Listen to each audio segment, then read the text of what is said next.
आप सब लोग इस वीडियो को जहाँ से जैसे भी देख रहे हैं, मैं आप लोग से इतना ही कहूँगा कि अगर आप इस वीडियो को पूरा देख लेते हैं तो आपका आगे का मार्ग सरल हो जाएगा।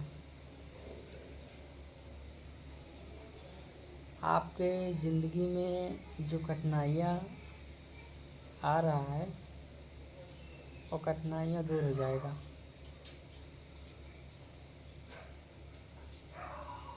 पहले आपको इस वीडियो को पूरा देखना होगा। मैं आपसे इतना कहूँगा, धन्यवाद।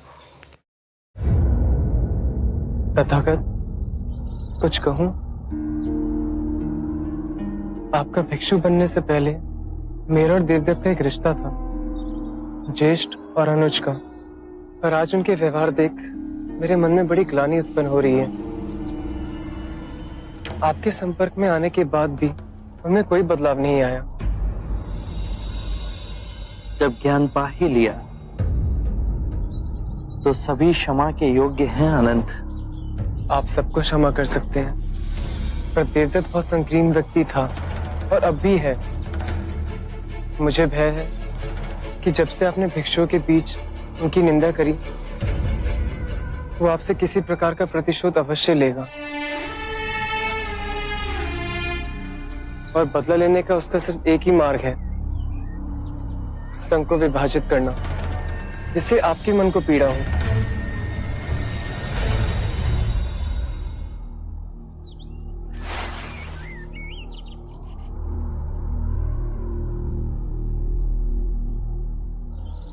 आनंद,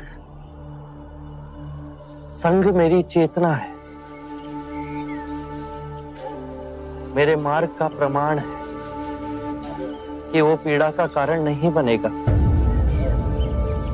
भिक्षुओं के सामने देवदत्त की आलोचना करने का मेरा एक ही कारण था कि मैं ये स्पष्ट रूप से कहना चाहता था कि मैंने देवदत्त को मेरा या संघ का कोई भी उत्तरदायित्व नहीं सौंपा है, और उसके पश्चात भी यदि देवदत्त कोई भी कृत्य करता तो वो केवल उसका दोष होगा।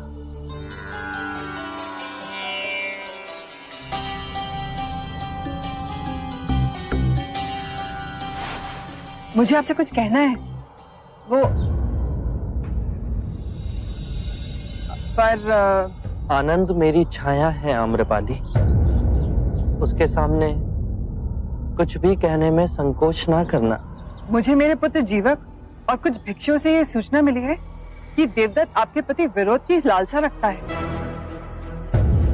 ये सुनते ही मैं चिंतित उठी और आपसे मिलने चली आई।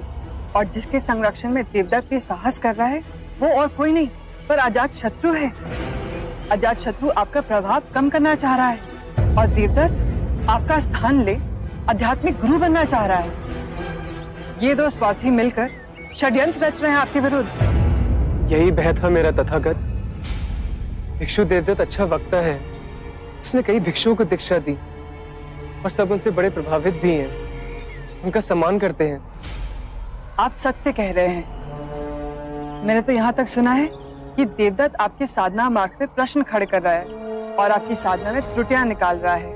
आपके मार्ग को संशोधन का नाम देकर हर स्थान में भिक्षुओं को उकसा रहा है और कहता है कि आपकी सिखाने की प्रक्रिया आजकल के युवाओं के अनुरूप नहीं। जब जब संसार में स्वार्थ का विष फैलाया जाता है तो सदैव युवा वर्ग की आड़ में ही स्वांग रचाया जाता है। युवा जो बुद्धिहीन है, विवेक जिनके अंदर अभी जागा नहीं, और इस धूर्तता में अजात शत्रु देवदत्त का सहभागी है।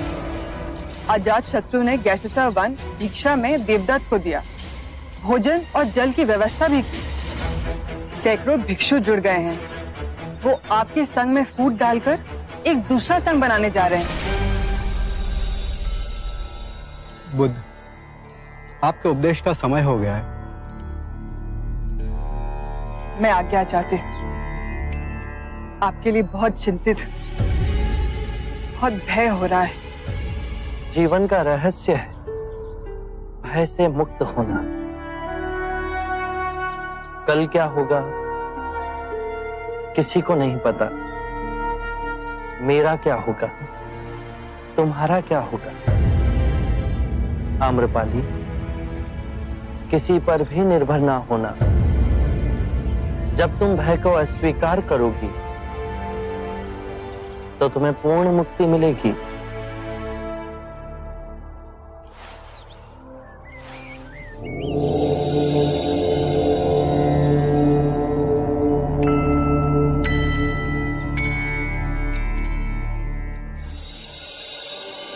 निर्बल को बल वही दे सकता है जो पूर्ण मुक्त हो,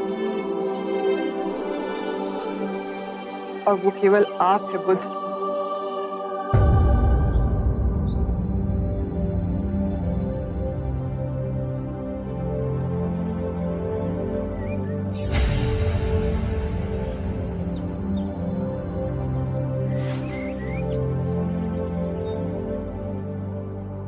आज राजगृह से बहुत लोग आए हैं, अन्य सभा स्थलों से भिक्षु भी आए हैं। कोई प्रश्न या चिंता आप बुद्ध के समक्ष रखना चाहते हैं?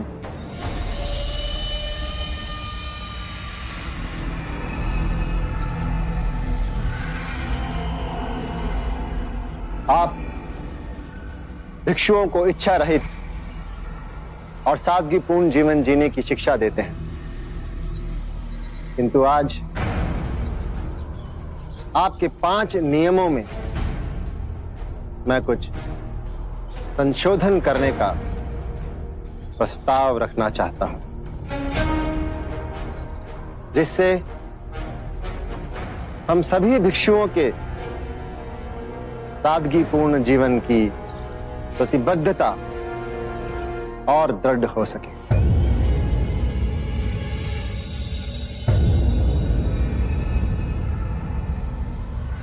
एक, सभी भिक्षुओं का वन में ही रहना अनिवार्य हो। गांव में जाकर रहना या सोना प्रतिबद्ध। दूसरा,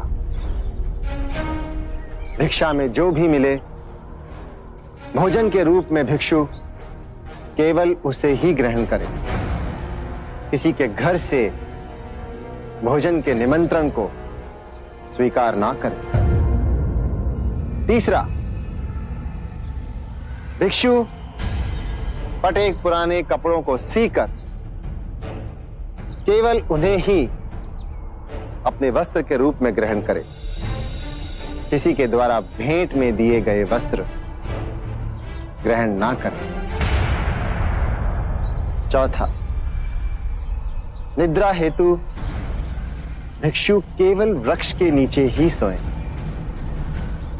कुटिया या भवन का उपयोग ना करें। और सबसे अधिक महत्वपूर्ण ये 5वां संशोधन मैं देना चाहता हूं कि सभी भिक्षु केवल शाकाहारी भोजन ही करें। देवदत्त, मैं तुम्हारे नियमों की अनिवार्यता स्वीकार नहीं कर सकता। जो भिक्षु केवल वनों में रहना चाहते हैं उन्हें इसकी अनुमति है। बाकी अन्य ग्रामों और नगरों में रह सकते हैं।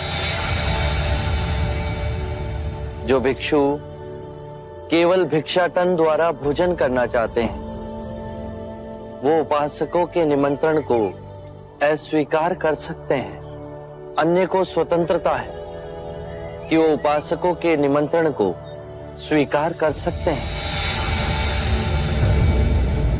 जो भिक्षु चीथड़ों को सीकर भिक्षु वस्त्र पहनना चाहते हैं वो इसके लिए स्वतंत्र है, किंतु अन्य जिन्हें उपहार में भिक्षु वस्त्र मिले वो 3 से अधिक ना लें। जो भिक्षु वृक्षों के नीचे सोना चाहते हैं वो ऐसा करने के लिए स्वतंत्र हैं, किंतु अन्य कक्षों और कुटियाओं में रह सकते हैं। ये उनका अधिकार है देवदत्त। जो भिक्षु शाकाहारी भोजन करना चाहते हैं उन्हें इसकी अनुमति है, किंतु अन्य जो मांसाहारी ग्रहण करना चाहते हैं वो मांसाहारी ग्रहण कर सकते हैं, किंतु उनके भोजन के लिए किसी भी जीव की जीव हत्या नहीं की गई हो। देवदत्त, वर्तमान व्यवस्था के अनुसार भिक्षुओं को जनमानस से संपर्क करने का अवसर मिलता है, उन्हें सद्धर्म मार्ग की शिक्षा प्रसारित करने का अवसर मिलता है। तो आप मेरे संशोधनों में त्रुटियां निकाल रहे हैं। त्रुटियां तो आप निकाल रहे हैं देवदत्त। मैं बुद्ध से बात कर रहा हूं। तो आप मेरे ये संशोधन स्वीकार नहीं करेंगे? देवदत्त, मैं तुम्हारे संशोधन को अस्वीकार करता हूं।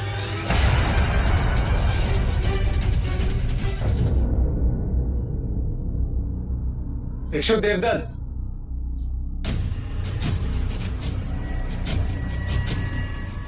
आपको पता भी है आप क्या करें भिक्षु देवदत्त? बड़े भाई से ऐसे बात करते हैं? आनंद, मनुष्य बड़ा अपने कर्मों से होता है, और बड़े भाई जैसा कौन सा कार्य कर रहे हैं आप? आप पद भ्रष्ट हो तो क्या संघ को भी पद भ्रष्ट करोगे? मैं तो इस नई पीढ़ी को एक नई दिशा दे रहा हूं, एक नई सोच। ये क्या बात है? यदि आप बुद्ध के समक्ष अपने मन की बात रखेंगे तो बुद्ध का अपमान हो जाएगा। बुद्ध आपके मान सम्मान से बहुत ऊपर है। फिर भी माननीय देवदत्त के 5 नियमों को बुद्ध ने ठुकराया। क्यों? क्योंकि बुद्ध के नियम से अधिक कठोर है देवदत्त के नियम। जैसे सांसारिक रहते हैं वैसे भिक्षु रहेंगे तो सर्वनाश नहीं होगा। संसारिक और परम सत्य के बीच बुद्ध का ज्ञान ही द्वार है। यदि संसारिक की अवहेलना की तो न जाने कितने सारे मनुष्य परम ज्ञान से वंचित रह जाएंगे। ये आप समझ नहीं पा रहे। बड़े कोमल हो गए, लेकिन ध्यान रहे तपश्चर्य बड़ा कठिन है, कठोर, और हम सब इसी कठोर राह पे आगे बढ़ रहे हैं।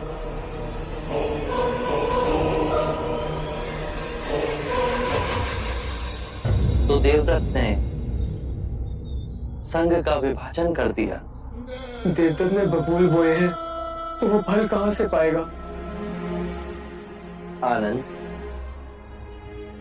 जब तुमने ये समझ ही लिया तो मन में उद्वेग क्यों?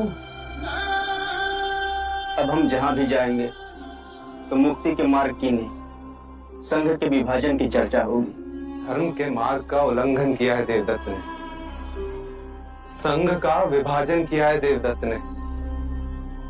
बुद्ध, आज आप ये घोषणा कर दें कि देवदत्त हमारे संघ का सदस्य नहीं रहा, वो पथभ्रष्ट हो गया है। महाकश्यप, आपने पहले देवदत्त की प्रशंसा की थी, क्या आप सही कह रहे थे? हाँ बुद्ध, मैंने प्रशंसा की थी, लेकिन वो प्रशंसा उसके तप, सदाचार और व्यवहार के लिए थी। और अब आप देवदत्त की निंदा कर रहे हैं, क्या ये सत्य कह रहे हैं? हाँ बुद्ध। बस मुझे यही जानना था। जो हो, सर्वप्रथम सत्य का साथ मत छोड़ना। तो कल प्रातः ही हमारे समस्त भिक्षु ये घोषणा कर देंगे कि देवदत्त पथभ्रष्ट हो गया है, अब वो हमारे संग में नहीं रहा।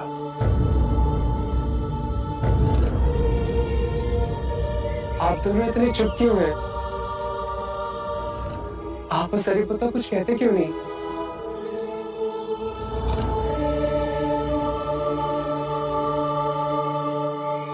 बुद्ध, मैं और मोगलाना देवदत्त के संग में जा रहे हैं।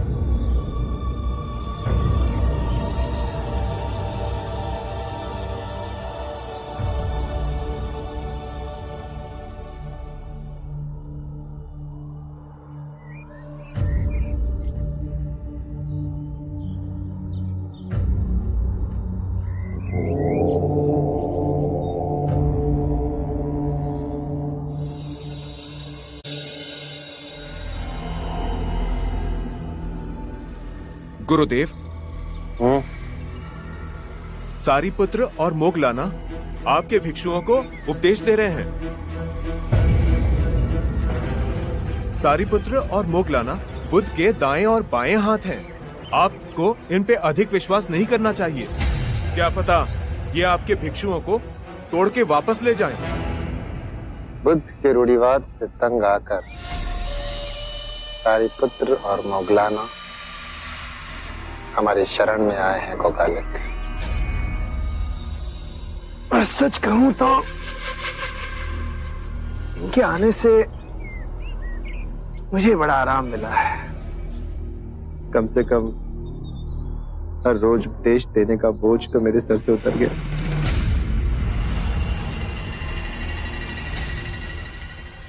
बुद्ध और उसके भिक्षुओं ने मुझे संघ से निकाला था ना, इनका मेरी शरण में आना मेरी विजय है। ये दोनों क्या भिक्षुओं को पट्टी पढ़ाएंगे गोगालिक? क्या तुमने कभी भी दोनों के मुख से मेरे लिए निंदा का एक शब्द भी सुना है? कभी नहीं, पर फिर भी तुम चीजों को भांप नहीं रहे हो गोगालिक। ये नहीं देख रहे हो कि इन दोनों के प्रभाव के कारण अनेकों भिक्षु मेरे संघ में शामिल हो रहे हैं। इसका साफ अर्थ ये है कि लोगों के मन में ये भावना प्रबल हो रही है कि खोट बुद्ध में ही है, और इसका जीता जागता उदाहरण है ये दोनों। गुरुदेव, मुझे आपको सावधान करना था, सो कर दिया।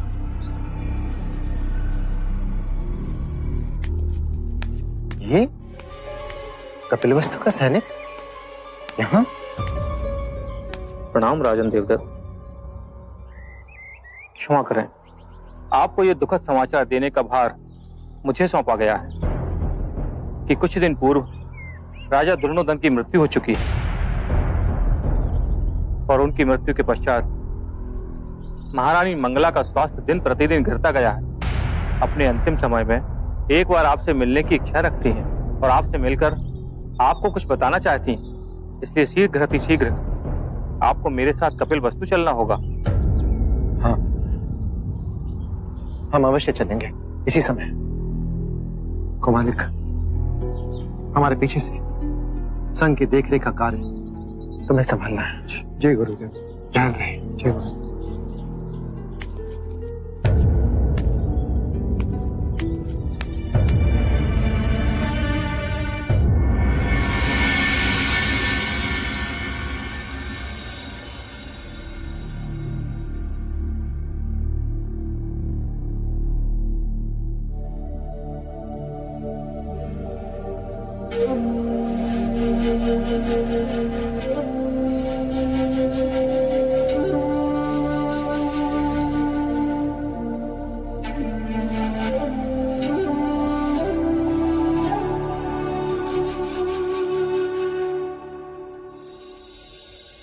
माँ,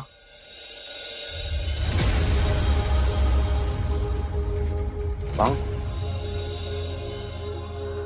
माँ देव। कौन?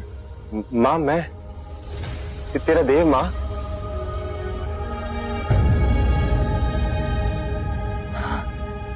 देव? हाँ माँ।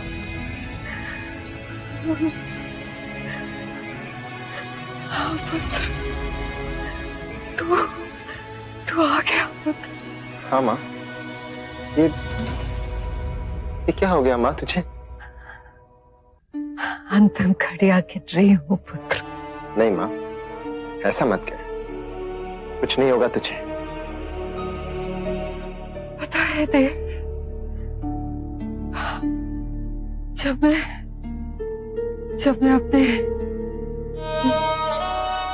अपने जीवन के पुराने पन्नों को पलट कर देखती हूँ तो सिवाय ग्लानि और पश्चाताप के मुझे और कुछ नहीं दिखता। वो माँ, मैं कुछ कहना चाहता था तुझसे। नहीं पुत्र, आज मुझे बहुत कुछ कहना है। आज मेरा ये दशा तू देख रहा है ना, मृत्युशैया पे अकेली हूँ, कोई नहीं है मेरे पास। ये पुत्र मेरा दंड है, मेरे कर्मों का दंड है। देव, मेरे एक प्रश्न का उत्तर देगा तू? हाँ माँ, पूछना। मैंने ऐसा क्यों किया? अपने पूरे जीवन में मैंने सबको धोखा दिया।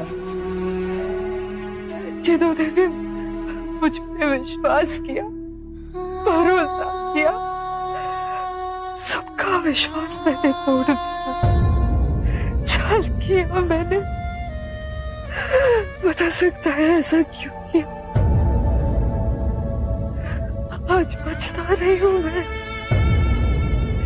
वो जो मेरे अपने थे, जिनसे सब कुछ छीनना चाहा,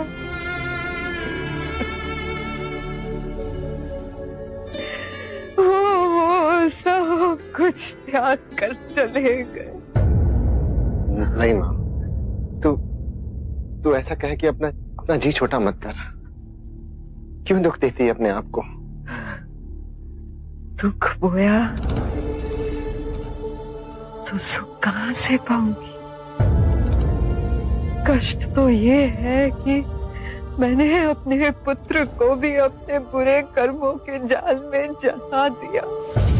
नहीं माँ, ऐसा ना कहा। पर देव, मेरी एक बात सुन। मुझे भिक्षु से पता चला कि तूने बुद्ध का संग तोड़ दिया। हाँ? ये सत्य नहीं है माँ। मैंने किसी का संग नहीं तोड़ा। माँ, तेरे देव ने अपना स्वयं का संग खड़ा किया है। उसने सब कुछ त्याग दिया। इतनी यातना सही, इतनी तपस्या की, तब कहीं जाके सिद्धार्थ बुद्ध बना और तू उस पर अपना अधिकार जमा रहा है पुत्र। नहीं माँ, मैंने भी इतने वर्षों के जतन के बाद में बुद्ध के मार्ग में त्रुटियों को खोजा है, संशोधन किए, साधना की नई पद्धतियों को खोजा है। माँ, मेरे कारण बहुत से युवा आकर्षित हो रहे और उन्हें अपने प्रश्नों के उत्तर मिल रहे। बड़ा अनर्थ कर रहा है तू। साध धर्म का मार्ग उन्होंने खोजा, उनके कारण आज तू त्रुटियां खोजने में समर्थ हुआ। देव, सावधान हो जा। समाज, हम बुरा करने वाले, हमारे मन के किसी कोने में ये प्रबल विश्वास होता है कि मृत्यु दूसरों की होती है, हमारी नहीं। पुत्र, हमारी नहीं। ना तू रहेगा, ना तेरा संग। जैसा करेगा पुत्र वैसा ही भरेगा। माँ तुझे पता नहीं है मेरे कारण कितने लोगों के कष्ट दूर हुए। भ्रम है ये तेरा। जब तू छोटा था तब सिद्धार्थ बनना चाहता था, नहीं बन पाया। आज आयु बढ़ने के साथ साथ तू बुद्ध बनना चाहता है। तू कभी बुद्ध नहीं बन पाएगा पुत्र, नहीं बन पाएगा। युगों युगों में एक ही बुद्ध होता है। कई जन्मों के तपस्या के बाद सिद्धार्थ बुद्ध बन पाया पुत्र। तो मरते मरते भी तूने मुझे ये कटाक्ष और ताने देने के लिए यहाँ बुलाया है। ये मेरा दुर्भाग्य है कि तू बुद्ध के शरण में गया पर अपना अंतर मन न बदल पाया। ईर्ष्या के कारण, मेरे दिए हुए बुरे संस्कारों के कारण तू उनके चरणों में बैठ अपने सारे पाप धोता।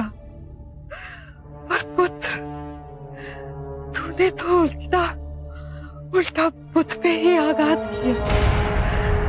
तू कभी भी बुद्ध नहीं बन पाएगा पुत्र, मेरी बात मान। मैं बुद्ध बनूंगा माँ, मैं बनूंगा बुद्ध।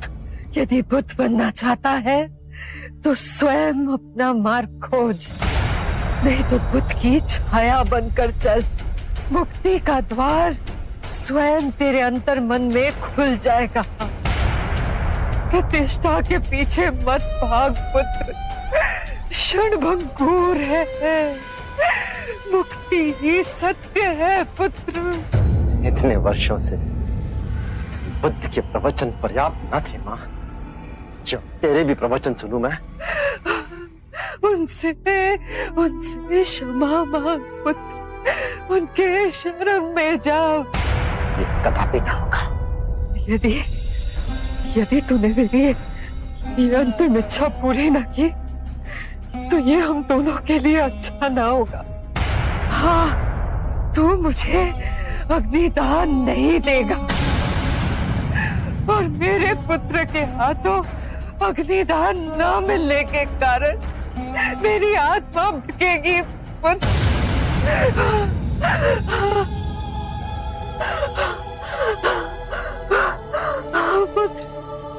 बुद्ध के शरण में जा, उनसे क्षमा मांग। मेरी बात समझ पुत्र और बोल बुद्ध शरण गच्छ।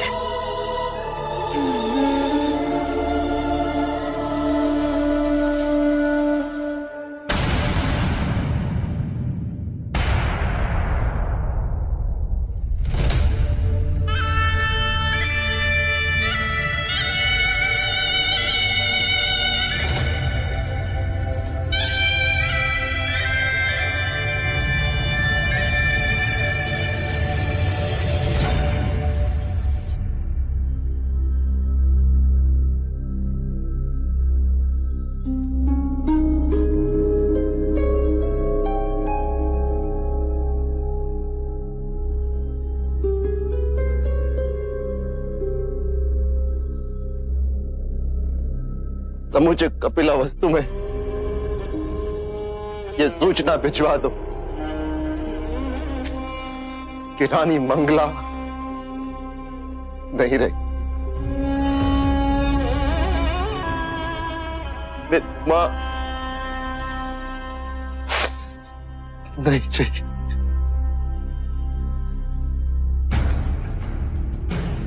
इसका अंतिम संस्कार